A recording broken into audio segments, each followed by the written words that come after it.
Атырау облысы тарихи-өлкетану музейі 1939 жылы 22 шілде күні сол кездегі Қазақ КСР жоғарғы кеңесі президиумы Гурьев облысы бойынша ұйымдастыру комитетінің облыстық мұражай ашу туралы қаулысы негізінде құрылды. Мұражай ресми түрде 1940 жылдың 5 қарашасында мектеп мұражайы негізінде ашылып, алғашқы көрермендерін қабылдаған болатын. 1999 жылға дейін мұражай ескі шіркеу үйінің орнында халыққа қызмет көрсетіп келіп, 1999 жылдың 3 қыркүйегінде Қазақстан мұнайының 100 жыл толуына орай күрделі жөндеуден өткізілген 2 қатарлы сәулетті ғимаратқа көшірілді. Ашылу салтанатына елбасы Нұрсұлтан Назарбаев қатынасып, өзінің қолтаңбасын қалдырды. Бүгінгі күні 77 жылдық тарихы бар мұражайда 59 мыңнан астам жәдігер жинақталып, мұражайдың өлке тарихы мен археологиясы, табиғаты, этнографиясы, өлкенің әдебиеті мен мәдениетін бейнелейтін экспозициялық 8 тұрақты зал жұмыс жасайды. Мұражайымыздың алғашқы залы тылсым дәуір залы деп аталады. Сіздердің алдарыңызда тарихымыздың тереңдігін, түп тамырымыздың тектілігін дүние дидарына жария еткен асыл қазынамыз алтын киімді адам. Әлкей Марғұлан атындағы археология институтының Батыс Қазақстан ғылыми экспедициясының жетекшісі, тарих ғылымдарының докторы, археолог Зейнолла Самашевтың басшылығы менен 1999 жылы Атырау облысы Жылой ауданы Аралтөбе қорғанына жүргізілген қазба жұмыстар нәтижесінде осы алтын киімді адамның мүрдесі табылған болатын. Ғалымдардың тұжырымдауы бойынша бұл алтын киімді адамның өмір сүру кезеңі 2000 жыл бұрынғы сарматтар кезеңіне жатады. Сармат тайпалары біздің заманымыздан бұрынғы 3 ғасырдан біздің заманымыздың 4 ғасыр аралығында Тобылдан Дунайға дейінгі ұлан-ғайыр жазықты мекендеген ежелгі тайпалар. Ер адамның киімі әшекейлі алтын бұйымдармен безендірілген. Тіпті оның шашын түйген байламшасы, жанындағы қару-жарақтары, қорамсақ жиектері, аса таяғындағы самұрық бейнесіне шейін алтынмен апталып әшекеленген. Мұның өзі бұл адамның тайпа көсемі, сармат тайпасының көсемі, дін басы, абыздықты ұстанған, сонымен қатар әрі қыран құс ұстап, саятшылық жасап, аңшылықпен айналысқан деген дәлелдер болса керек. Ер адамның киіміндегі кездесетін ою-өрнектер жалпы қос мүйіз, қыңыр мүйіз, шет оюы болып, қола белбеуінің бір бөлшегінде арқардың бас мүсіні бейнеленген. Жалпы қос мүйіз, қыңыр мүйіз оюлары бұл сол кездегі байлық пен молшылықтың нышанын білдіреді екен. Сонымен қатар алтын адам киіміндегі ою-өрнектері тағы да оның геометриялық фигуралармен бейнеленген. Яғни оның үстіңгі бөлігіндегі киімдердің түрлері геометриялық фигуралар, ромбик тәрізді, дөңгелене тәрізді, пирамида тәрізді өрнектер де көз жауын алады. Әрмен қарай Аралтөбе қорымының қорым ерекшеліктеріне назар аударсаңыздар. Диаметрі 40 метр, биіктігі болса 2 метрге жуық. Аралтөбе қорғанның жоғарғы төбе бөлігі 4-ке, ал төменгі бөліктері 12 бөліктен тұрады. Бұл сол кездегі сарматтардың ұғымындағы жылдың 12 айын және 4 жыл мезгілін білдіруі мүмкін. Аралтөбе қорғаннан жалпы 3 зират қазылған болатын. Қазылған алғашқы зираттан адамдардың қаңқалары, олардың қолданған жебе ұштары, шыны моншақтары табылған. Қазылған екінші зираттан басы оңтүстікке қаратып жерленген мүрде жанынан 100-ден астам жебесі бар қорамсақ жиектері, бүйірлі қышқымыра, темір қылыш қанжар кездесті. Ал қазылған үшінші зираттан алтын киімді адам табылған болатын. Міне Аралтөбе қорғанына қарасаңыздар, ер және әйел адамның мүрделерімен қатар олардың аяқ жағында 2 жылқы, бүйірлі қышқымыра, әртүрлі қару-жарақтардың ыдыс түрлері табылған болатын. Алдарыңызда суреттерде археологиялық қазба жұмыстары кезінде түсірілген Аралтөбе қорғанының фотосуреттерін тамашалай аласыздар. Темір қылыш ақинақ суретте алдарыңызда және Аралтөбе қорғанынан табылған құстың қаңқасының фотосуреті қойылған экспозицияда. Сонымен қатар Аралтөбе қорғанының сызбасына назар аударсаңыздар, Жылой ауданның орталығы Құлсары қаласынан 65 шақырым жерде, Ақкиіз-Тоғайдан 25 шақырым жерде және атақты Ақмешіттен 6 шақырым жерде Аралтөбе қорғаны осы жерде орналасқан болатын. Сондай-ақ осы тылсым дәуір экспозициялық залын толықтыру мақсатында алдарыңызда екі үлкен картинаны көре аласыздар. Бұл картинамыз алматылық суретшілер Нұрғожин және Медетбековтің тарихи деректеріне сүйене отыра салынған суреті болатын. Алғашқы панорама картинамыз Сарматтар соғыс қарсаңында деп аталады. Алдарыңызда Сарматтың жас кезі бейнеленген. Өзінің алтын күймесінде жолбарыс терісінің үстінде отырған жас Сарматтың есіл-дерті алда болып жатырған соғыста. Бірақ та өзінің атының жарақаттануына байланысты көсемнің сенімді серіктері күймені шалшықтан шығару сәті бейнеленген. Әрмен қарай Сарматтар соғысы деп аталатын картинамызда Сарматтар соғысы кезеңіндегі әртүрлі тайпалардың өмір мен өлім үшін кескілескен соғысы көрініс тапқан. Яғни бұл картинаға қарасаңыздар, сол кездегі Сармат тайпалары әртүрлі тайпалармен өмір мен өлім үшін кескілескен соғысы, бұл кезеңде әртүрлі қару-жарақтардың түрлері дамып жетілген және картинадағы бейнелері сол кездегі суретшілердің ой қиялынан туындаған болатын. Сондай-ақ алдарыңызда қола айна сынық бөлшектері, моншақтар біздің заманымызға дейінгі 5-4 ғасырға жататын. Сонымен қатар төменгі экспозицияда алдарыңызда қола ыдыс фрагменттері, жебе ұштары, пышақ, қылыш, қанжар осы тек қана Аралтөбе қорғанынан ғана емес, Иманқара, Қаратон елді мекендерінен табылған болатын. Ғасырлар қойнауынан тылсыммен тұмшалана жеткен алтын адам экспозициясының тарихы осындай. Әрмен қарай этнография залына қарай жүріп өтейік. Алдарыңызда этнографиялық құндылықтардың бірі қазақ халқының ерте заманнан келе жатқан негізгі көшпелер баспанасы бес қанатты киіз үй осы залдың төрінен орын алған. Қазақ халқы киіз үйді негізінен біздің заманымыздан бұрынғы 7 ғасырда кеңінен пайдалана бастаған. Қазақ халқы киіз үйді қасиетті қара шаңырағымыз деп дәріптейді. Өйткені мұнда ата-бабамыздың түсінік түйсігі, танымы, ұғымы, талғамы, өмір тәжірибесінің тұтас үлгісі көрінісі жатыр.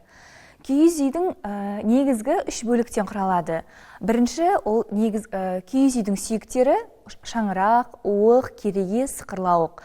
Яғни ағаштан жасалатын бөліктері сүйектері деп аталады. Екінші, ол киіздері, яғни туырлық, үзік, түндік, киіз, есік.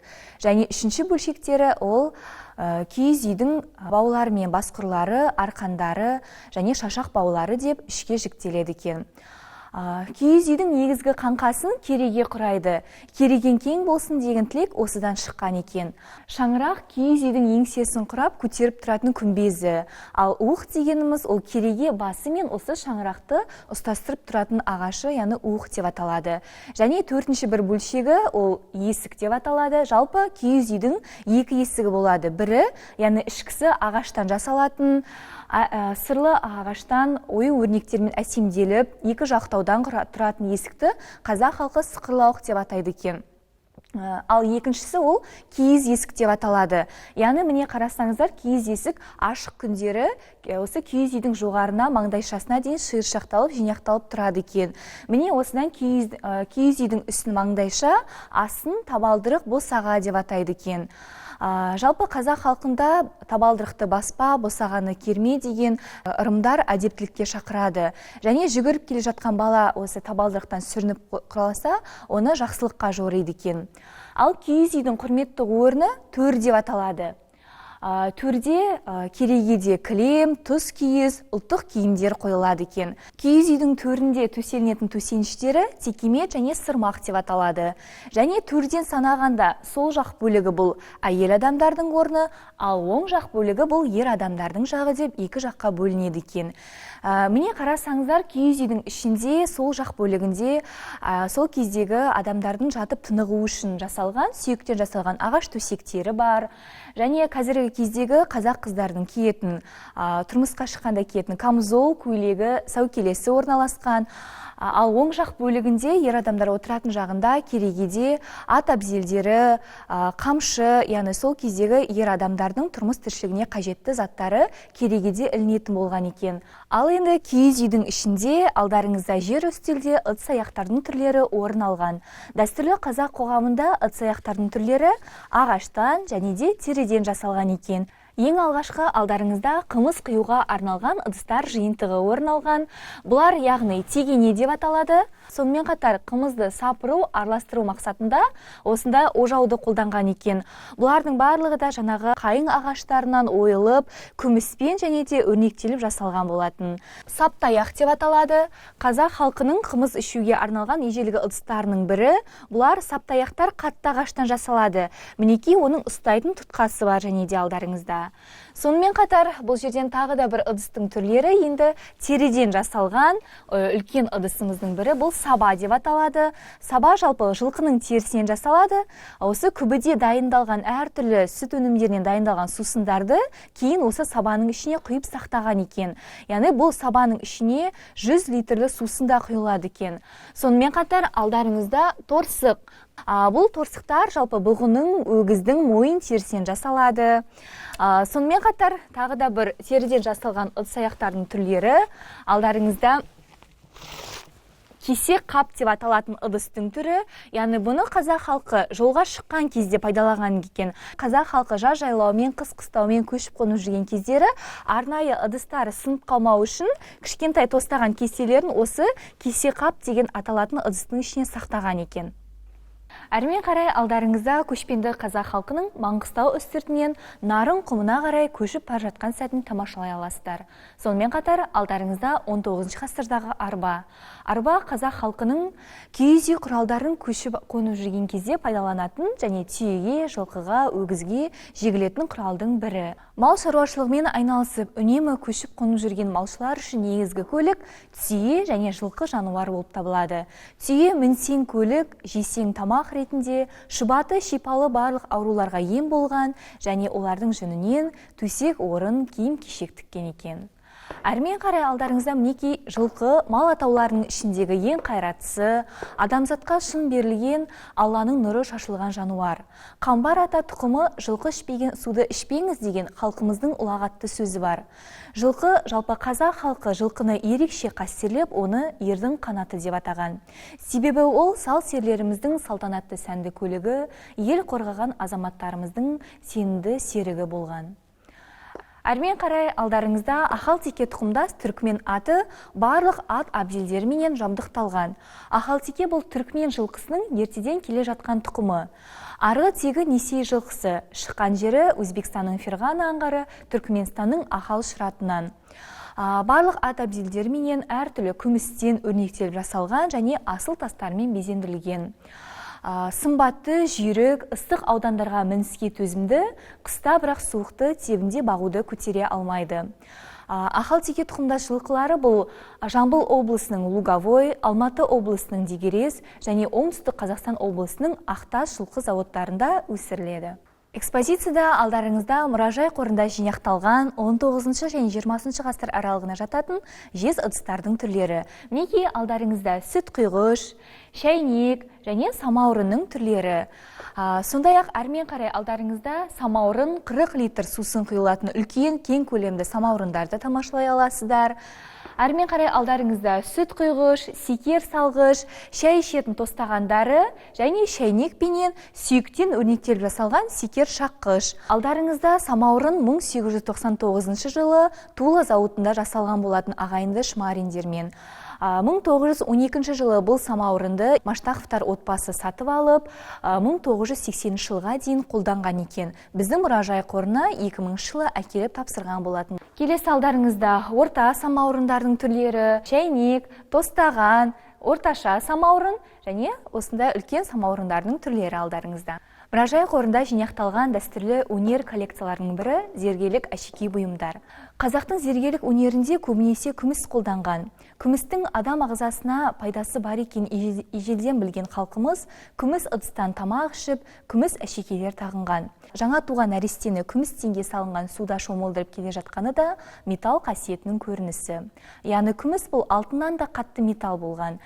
Күміспен көптелген қазақ халқының зергерлік әшекей бұйымдары алдарыңыздағы экспозицияда орын алған. Ер адам және әйел адамның белдіктері алдағы экспозицияда. Ер адамның негізгі әшекейі белдік болып табылады. Қазақ арасында белдіктің кісе белдік, күміс белдік, кемер белдік және дембет белдік деген тағы да басқа атаулары өте көп тараған.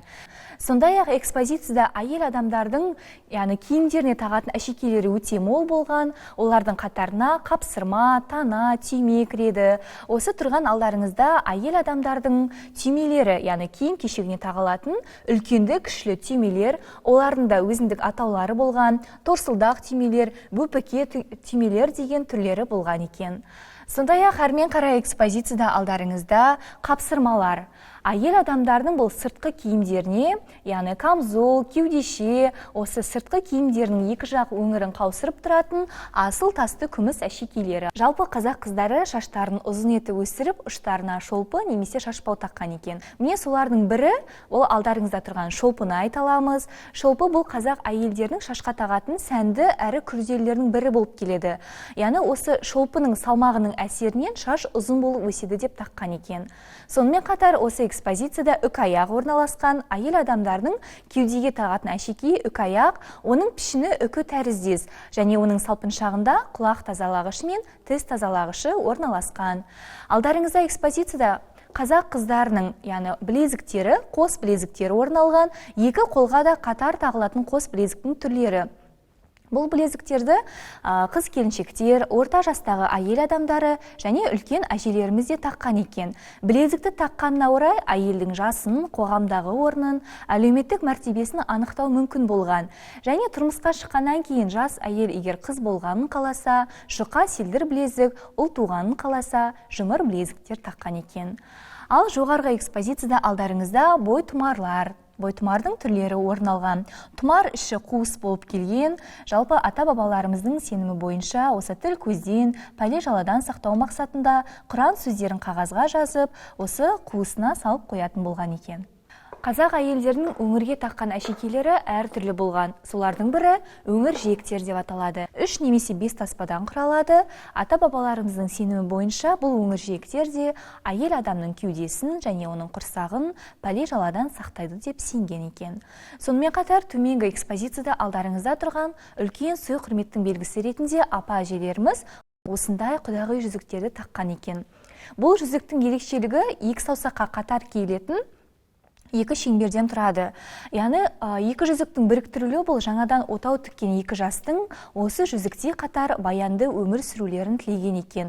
Яғни қалыңдықтың анасы құдағайына өз қызына мейірімен қарау үшін және құдандалы екі рудың бір-бірінің ынтымағы үшін сыйға тартқан екен. Келесі экспозициямызда 19 ғасырдағы Жәңгір ханның әйелі Фатима ханымның киген алтын жіппен зерленген камзолы мен қасабасы. Қасабасы гүл және өсімдік тектес ою өрнектермен әшекеленген, зерлі жіппен кестелеп, қою қызыл түсті паң барқыттан тігілген болатын. Бұл Жәңгір Фатима ханымның камзолы мен қасабасының алтын жіппен зерлеу техникасымен тігілген киімін Қазақстан Республикасының Суретшілер одағының мүшесі, қолөнер шебері Айжан Абдубаитова тігіп 2003 жылы мұражай қорына тапсырған болатын. Қазақ әйелдерінің ежелден қасиет тұтатын әшекейлерінің бірі бұл сырға болып келеді. Міне алдарыңызда сырғаның бірнеше түрлері орын алған. Яғни олар жалпы қоңырау сырға, салпыншақ сырға, тұмарлы, жалпы әйел адамның жасына қарай олардың пішіні, көлемі әртүрлі болып өзгеріп тұрады. Сонымен қатар қазақ қыздарының, жас бойжеткен қыздарының саусақтарына таққан әшекейі бұл құс тұмсық жүзік деп аталады. Яғни бұл құс тұмсық жүзік қыздың басы болыс, ерікті екенін білдіреді екен. Тарихы өте қызықтырады және өте ерекше. Тұрмыс құрғаннан кейінгі жас қыз осы құс тұмсық жүзікті анасы қыздың қолынан жүзікті шешіп алып қыз жасауымен бірге орамалға түйіп сандығына салып жүретін болған. Кейін бұл жүзік қыз жағдайының хабаршысы ретінде елге оралуы тиіс. Міне оның төркін жағынан қыз жағдайын білуге барған інілері осы құс тұмсық жүзікті қайта келсе, анасы қатты қуанып, ауыл арасына кішігірім той жасаған екен. Яғни құдағайым қызына өз қызындай қарайды екен деп, ауыл арасына кішігірім той жасаған. Бұл жүзік, құс тұмсық жүзік, бақыттың, тәуелсіздіктің, еркіндіктің белгісін білдіреді. Сондай-ақ алдарыңызда орталы үлкенді жүзіктің түрлерін тамашалай аласыздар. Және де шекелік деп аталатын әшекей бұйым зергерлік, яны бұл қыз балалардың сәукелеге бас киімге тағылатын тағым. Кейде оны самай сырға деп атайды. Алдарыңызда қызыл көзді жүзіктің түрлері, отау жүзіктер, яны күйеу жігіт пен қалыңдықтың отауласқаннан кейінгі оң саусағына тағатын жүзігі алдарыңызда, тіс шұқығыш, күмістен өрнектеліп, мәсуақ темірден жасалған, тіс қуысындағы бактерияларды тазалау мақсатында қолданған екен. Қапсырманың бөлшектері алдарыңызда, тананың түрлері, және де әйел адамдардың тағы да мойынға тағатын әшекей заттарының бірі алқа, асыл тастармен, әйнектермен, моншақтардан безендіріліп жасалынған. Келесі экспозицияда алдарыңызда 19 ғасырдағы Жәңгір ханның шапаны мен басына киген айырқалпақ зерлі жіптермен өрнектеліп жасалған қою түсті жасыл пан барқыттан жасап тігілген болатын. Жалпы қазақ халқының дәстүрлі киімдерінің бірі шапан. Ежелден шапанның киелі қасиеті оның екі иығында деп есептелген екен. Қазақтар оны жағалы киім ретінде бағалайды. Адамға шапан кигізу және иығына шапан жабу дәстүрі бұл үлкен құрмет болып есептеледі. Міне осы айырқалпақ ерлердің жеңіл бас киімі болып табылады. Алдарыңызда экспозицияда 250 жылдық тарихы бар Қалмұқан ұстаның көрігі.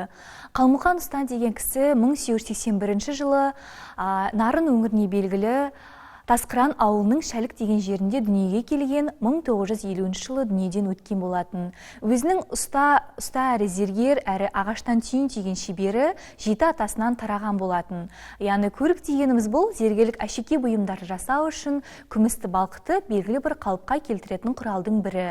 Оның Қалмұқан ұстаның атасы Төлен деген зергер Жәңгір ханның ордасында қызмет еткен болатын.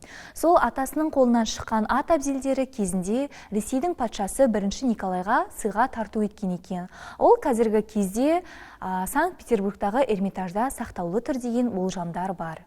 Сондай-ақ алдарыңызда экспозицияда алаша тоқу үлгісі көрсетілген. Мінекей алдарыңызда осы аяқталмаған терме алаша. Көп түрлі әртүрлі түстерді жарыстара жолақ жасап, қызыл, жасыл, сары, ақ түстерді жарыстара жолақ жасап, осындай көп мәнерлі алаша тоқу үлгісі көрсетілген. Осымен этнография залында саяхатымыз аяқталды. Әрмен қарай өлке табиғаты экспозициялық залын тамашалайық. Осыдан 120 миллион жыл бұрын біздің жерімізді Тетис теңізі басып жатты. Сол теңіздің тартылуынан теңіз астында қалған әртүрлі организмдердің, өсімдіктердің тасқа айналған қазба қалдықтары біздің мұражайда орын алған. Мінекей алдарыңызда бұл белемниттер, аммониттер, сәулелі маржандар, акулалардың, палеоген дәуірінде өмір сүрген акулалардың тістері, балықтың омыртқалары, сондай-ақ өсімдіктердің теңіз лаласы қаңқасының қалдықтары менен теңіз ұлулары алдарыңызда экспозицияда орын алған. Келесі диаграмма жер бетіндегі алғашқы тіршіліктің пайда болуы. Алдарыңызда ең алғашқы бұл су асты әлемінен көрініс. Бұл кезеңде жалпы мезозой эрасына жатады, 35 миллион жыл бұрын пайда болып, 115 миллион жылға созылған. Мезозой эрасы ол орта тіршілік. Бұл кезеңде әртүрлі белемниттер, аммониттер, судағы моллюскалардың түрлері дамып, өсімдіктердің өніп жетілуіне де жағдай жасалған болатын. Келесі экспозициямызда мезозой дәуірінде тіршілік еткен жануарлардың сүйек қалдықтары көрсетілген. Алдарыңызда бұл 1950 жылдары Атырау облысының Махамбет, Индер аудандарының Жайық өзені жағасынан табылған жүндес мүйіз тұмсықтардың, мамонттардың, бұғылардың сүйек қалдықтары көрсетілген. Бұл алып жануарлар сол кездегі климат жағдайының өзгеруіне төзе алмай, өздерінің тіршіліктерін жойып, жер бетінен құрып кеткен екен. Мінекей алдарыңызда мамонттың екі тісін көре аласыздар. Мамонттың азуы және мамонттың жілігі бұл жерде алдарыңызда.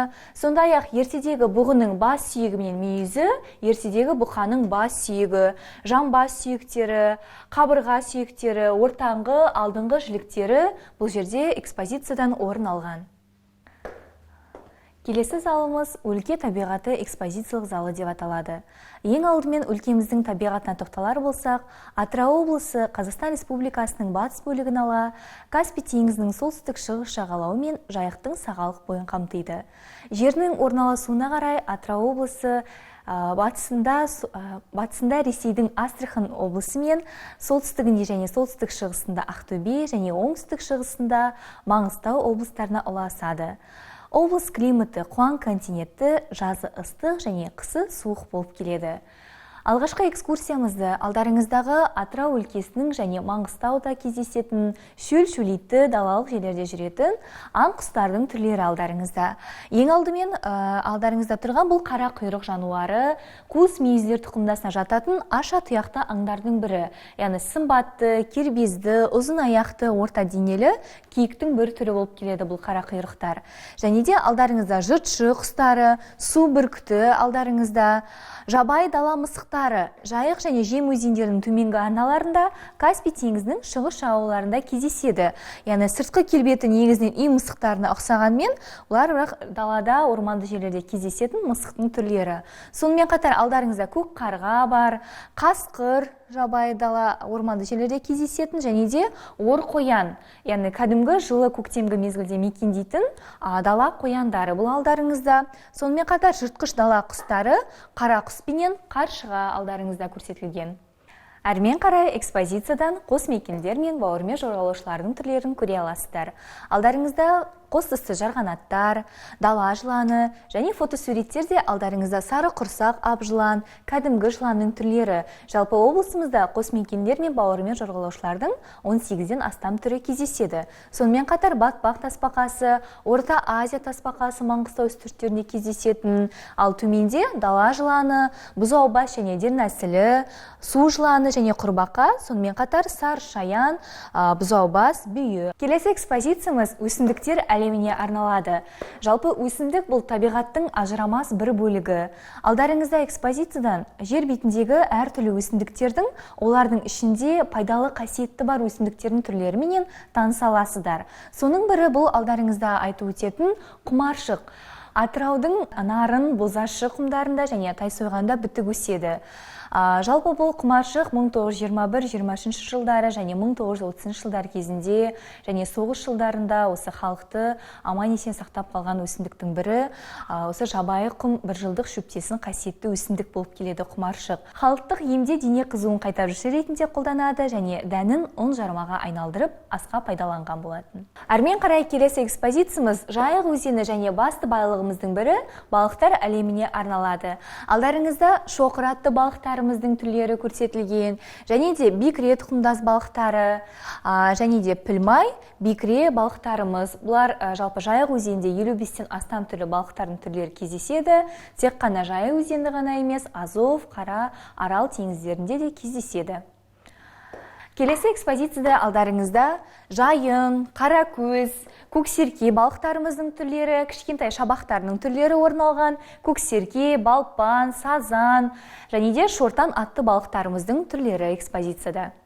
Әрмен қарай экспозицияда жайын, өзен шаяны және Каспий теңізінің ракушкілері орын алған. Бұл экспозицияда Каспий теңізінің флора мен фаунасымен тамашалай аласыздар. Жоғарда бізде бұйра бір қазан, ірі жыл құсы Қазақстанның қызыл кітабына енгізілген. Салмағы болса 13 килограмм, қанатының ұзындығы 60-80 сантиметр болып келеді. Жалпы балықпен қоректенеді, суда жүзеді, бірақ сүңгімейді.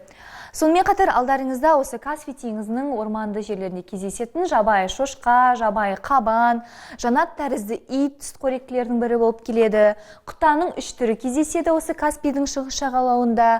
Және де кәмшат атты жануарымыз, бұлар Каспий теңізіне түнгі ғана жағалауда кездесетін, түнгі мезгілде терілері бағалы болып келгендіктен аңшылар кәсіптік маңызда қолданады екен. Сонымен қатар аққуларымыз, алдарыңызда 2 аққудың түрі көрсетілген. Жалпы Қазақстанда 2 аққудың түрі белгілі, ал негізінде 6 аққу кездеседі екен.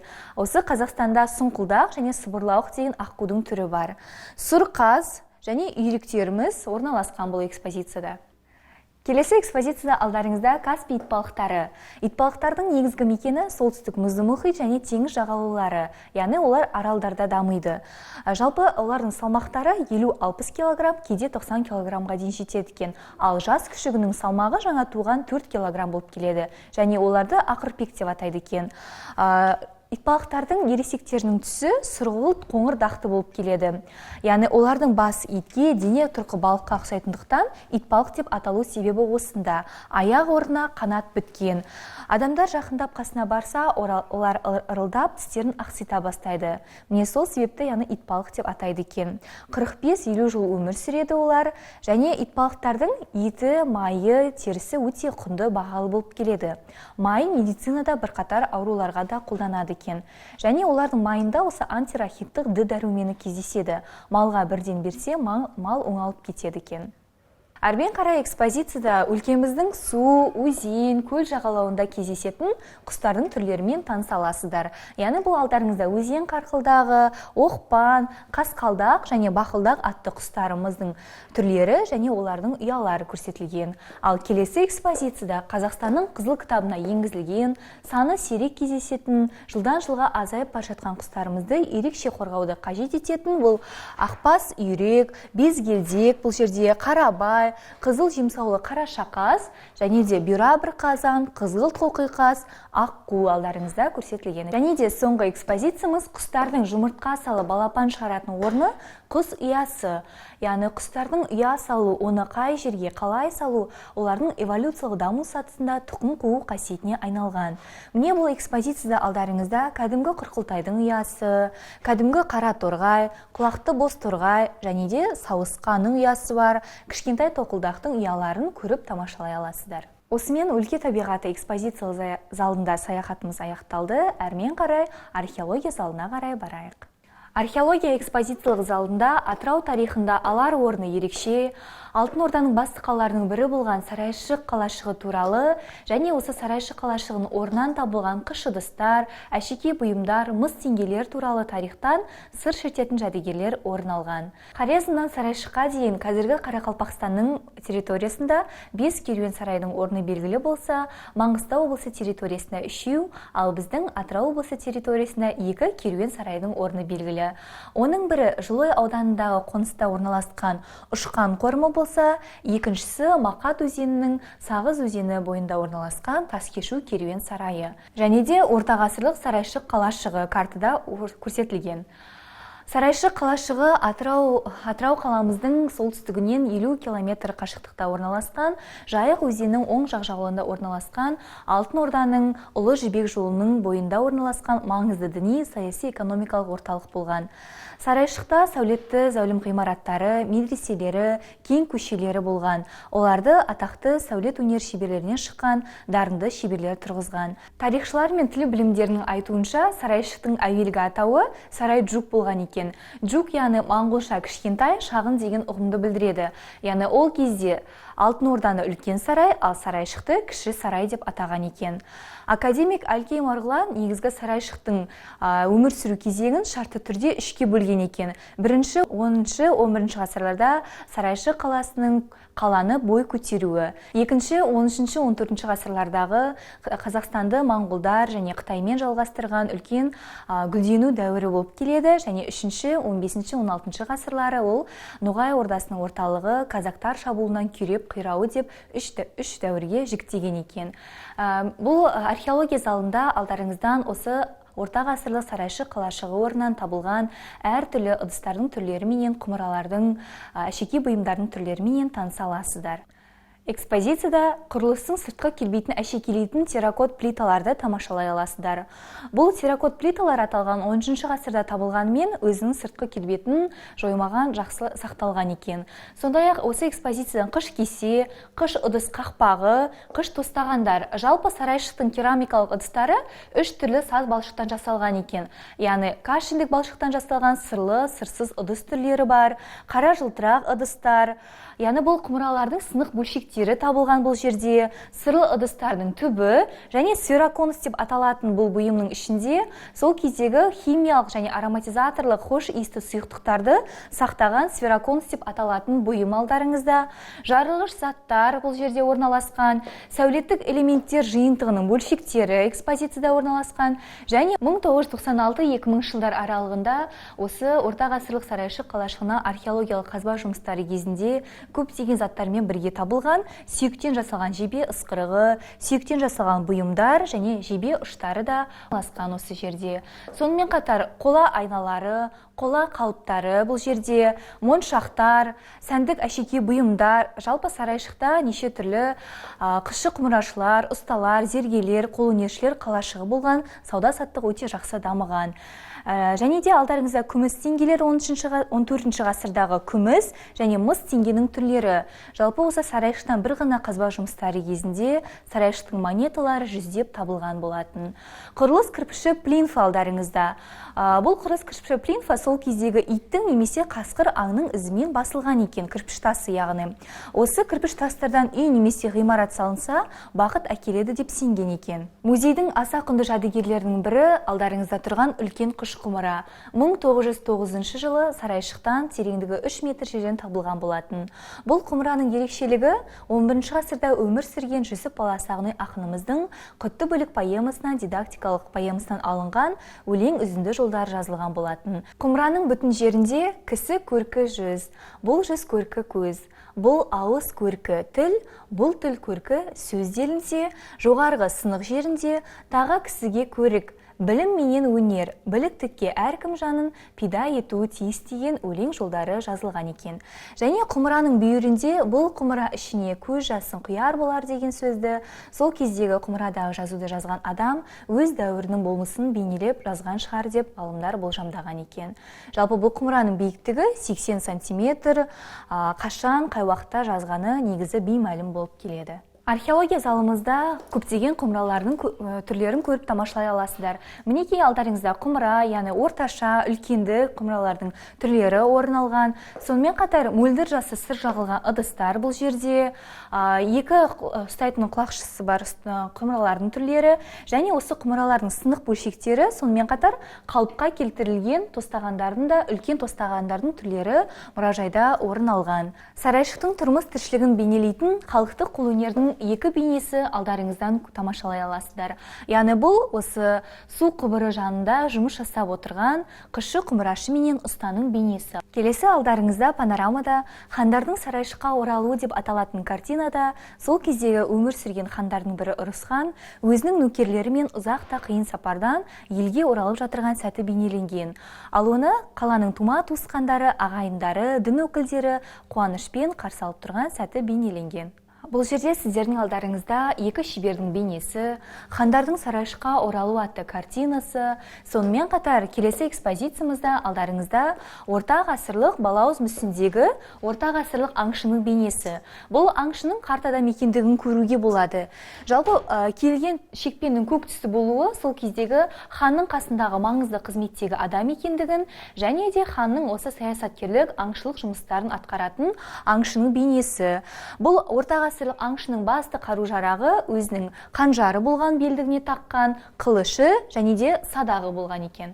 Біздің қаламыз Жайық өзені жағасында орналасқандықтан шығырлар өте көп қолданылған. Міне бұл алдарыңызда ұлы шығырдың макетін көріп тамашалай аласыздар. Яғни шығыр дегеніміз бұл су шығаруда, мал шаруашылығында, егіншілік суару жүйелерінде басты қызмет атқарған. Бұл жерден алдарыңыздан шығырға орнатылған қыш құмыраның фотосуретін көре аласыздар. Осы орнатылған құмыраның санына қарай олар ұлы шығыр, орта шығыр және кіші шығыр деп үшке бөлінген екен. Ұлы шығырдан осы тереңдігі 3 метр жерден минутына 6 шелек су көтерген, орта шығырлардан минутына 3 және 5 шелек, ал кіші шығырлардан минутына 2 шелек су көтерген екен. Әрмен қарай алдарыңызда қыш шайнектер, бала ойыншығы, штамп өрнекті құмыраларды көріп тамашалай аласыздар. Сонымен қатар тостағандарымыздың түрлері алдарыңызда бұл жерде, яғни мөлдір сыр жағылған тостағанның екі түрі алдарыңызда көрсетілген және де бұл жерде Қытай фарфорынан жасалған тостаған, яғни ақсүйек хандардың ішетін, әдейі, яғни тамақ ішуге арналған тостағандары болатын жасалған. Бұның ішіне у құйылатын болса, өзінің түсін бірден өзгеріп кететін болған екен. Шырағданның түрлері, көзе және бала түбегі. Соңғы экспозициямыз алтын қайық туралы аңызбенен аяқталады. Қазақ тарихында ел басқарған, қазақ мемлекетін басқарған ұлы хандардың бірі Әз Жәнібек хан. Көлге үнемі аққулар қонып жүрсін деп, Әз Жәнібек хан арнайы секер төктіріп қояды екен. Көлде аққулардың көп болғандығы сондай, сарайшықтың қыздары көлден су алған кезде аққуларын ығыстырып жіберіп, шелектерін судан соң ғана суға батырады екен. Хан қызы өзінің құрбыларымен бірге әкесі жасатып берген аққу мүсінді алтын қайығымен құстарға жем беріп, кісіден үрікпеуге үйретеді. Қыс атаулы жаз бойы Секер көлде еркін жүзіп жүреді екен. Жәнібек ханның қызы 15 жасқа қараған шағында кенеттен ауырып қайтыс болады. Сол кезде хан қызын алтын табытымен, алтын қайығымен, барлық жасауымен қоса жерлеуге әмір етеді. Қызыңыздың осыншама байлықпен жерлеген естіген бір қатыгез адамдар, қызыңыздың денесін одан да жасырын жерлеңіз, байлығыңызды тонап кетер деп ақыл айтқандар болыпты. Осы кеңеске құлақ асқан Жәнібек хан 7 уәзірін шақырып алып, оларға құпия тапсырма береді. Түнде қабір қазылып, түнде қызы жерленген соң, әлгі 7 уәзірі де сол бойда өлтіріледі. Қызының денесін ешкім ашпасын, таппасын деген пиғылмен жас қабірдің үстінен түнімен бірнеше жылқымен топырақ төккізеді. Міне келесі күні ханның өзі де ат тұяғынан тып-типі болып тегістелген жерден, ханның өзі де қызының моласын сол жерден таба алмай қалған екен. Міне осында ел аузында сарайшықтың аққу көлі, Жәнібек ханның алтын қайығы туралы аңыз қалған екен. Осымен археология экспозициялық залында саяхатымыз аяқталды. Әрмен қарай мұражайымыздың екінші қабатына қарай